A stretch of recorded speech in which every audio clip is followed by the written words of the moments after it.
Ilia Topuria is gearing up for UFC 317, where he'll face Charles Oliveira for the vacant lightweight belt. According to Laura Sanko on her One MMA Podcast, Topuria has opted to train alone, void of his coaches for this training camp. Citing logistics and sponsor obligations in Madrid, Sanko suggests that Topuria simply made a practical choice rather than abandoning his coaches. The Clement brothers, who have been with Topuria since his early days, express gratitude for the years of mutual learning, and there's no apparent rift between them. As Topuria prepares to become a two-division champion, it seems that his independence is not about ego, but rather about getting the job done. Some might be wondering, was changing up this formula a good idea? Ilia's coaches have been a part of Topuria's journey since the beginning, and their training methods have likely contributed to his success. By switching to a solo camp, is Topuria risking disrupting the winning formula? Yeah, man, it's a bit of a, I don't know, I'm like 50-50 on it, because you need a team, you need your coaches, you need someone on the outside to see things from a perspective that maybe you'd miss a few things, and just having that support system and having just you need someone out there that can just see it from a different angle than what you will. But at the same time, if he feels that it will keep him more focused and more geared in on what he feels is going to work for the fight, then by all means, take the reins and I mean, you are the champion, you become the champion, but you also have to remember that you didn't become a champion on your own. Your team was there. So why try and fix something that isn't broken? You know what I mean? If it's not broke, don't fix it. Why would you want to change it? Unless he can see something that maybe he wouldn't have been able to communicate to his coaches, or maybe they didn't have the same vision as him and he decided, right, this is where I want to go with it, then by all means, okay, cool. He knows what's best for himself. But I don't know, there's a part of me that's like, I don't 100% agree with it. You still need a team and you still need a coach. You shouldn't just go on it on your own, unless he's trying to be selfish and he's trying to just get all the glory for himself and say, I'm the one that did it. But at the end of the day, I do feel you need a coach. You need your coaching team to be there. Not only just your training partners. And yes, you have a vision and you have an idea of what you want to do, but you need other people there around you. And if they were something positive and helped you get to that championship, the first championship, then why wouldn't they be able to? What's the reason that you taking them out of the equation if they actually added to everything? They added to your success. So I don't know how 145 champion who did something similar and it didn't pan out too well. Who was that? You guys remember Conor McGregor did the same thing.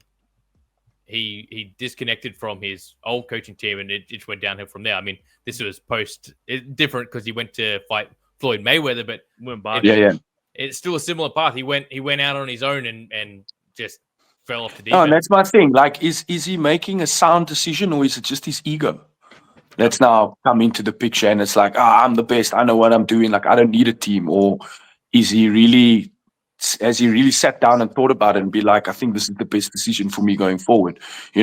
Less people also means less distractions and less opinions, and you can all make a quicker and easier decision. But is it ego? Like, is he a bit too proud? I don't know. There's a lot of questions I would ask him. Why would he do that?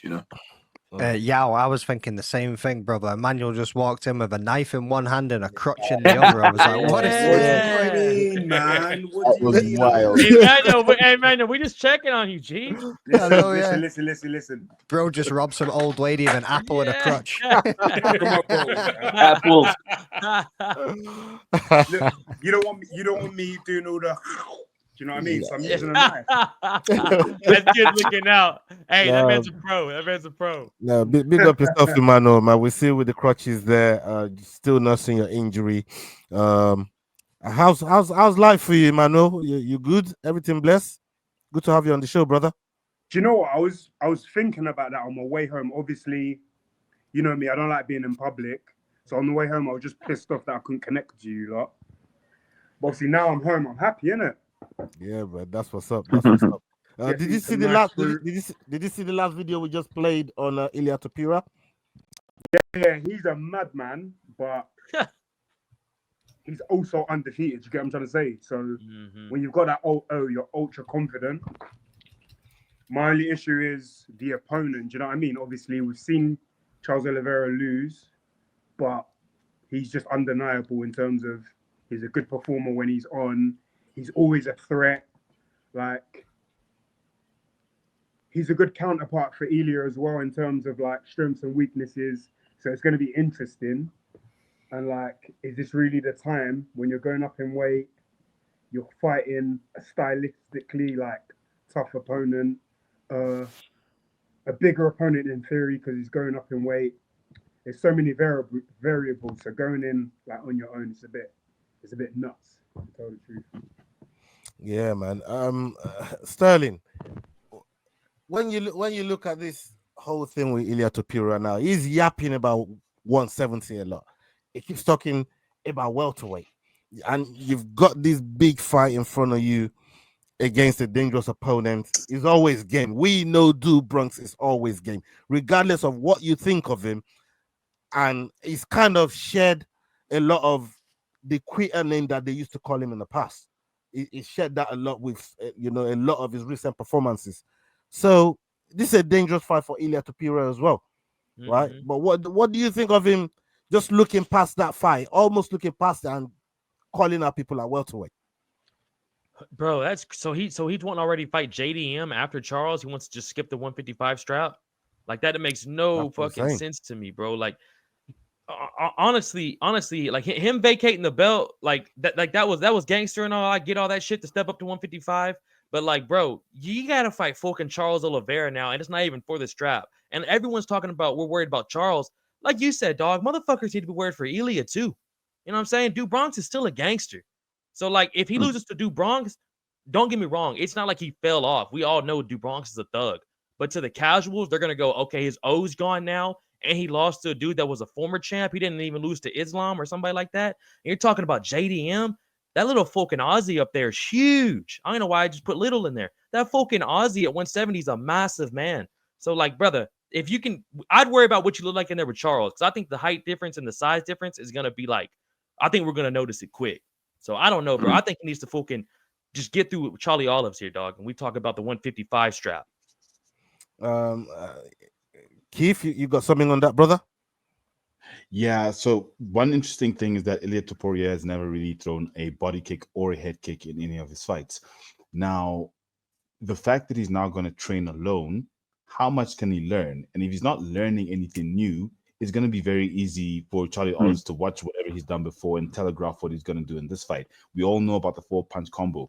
Even if you're a casual, you know about the 4-punch combo. So for me, it's just not a good idea in terms of being a dynamic fighter and fighting the fight against your opponent.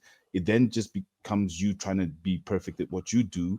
And for me, once you do that, it then becomes easier for an opponent to know what you're going to do and then get you with the right feints and all those small little aspects. And that's why for me, Drickus is one of the best fighters because he trains for the fight, not for himself.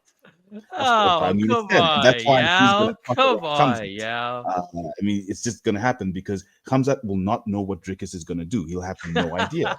Why? Doesn't matter what he does. Jump Doesn't across matter. Here we go. Here we go. Doesn't matter, dog. Khamzat does what he does, brother. Does not matter. Cross, he's talking shit to your guy right now, bro. That's my point about Ilia. We say the same thing. He does what he does, but therefore, Charlie Olives, who doesn't just do what he does, he makes sure he's ready for who he's fighting, whether it's Michael Chandler, whether it's Justin Gaethje. We've seen the fights he's been in. So for me, it's very risky for him to do that at this point in terms of being a dynamic fighter for this specific fight. If you've enjoyed this video, don't forget, we do our Dust Off Shakedown every Wednesday, 9 p.m. UK time. Don't miss it.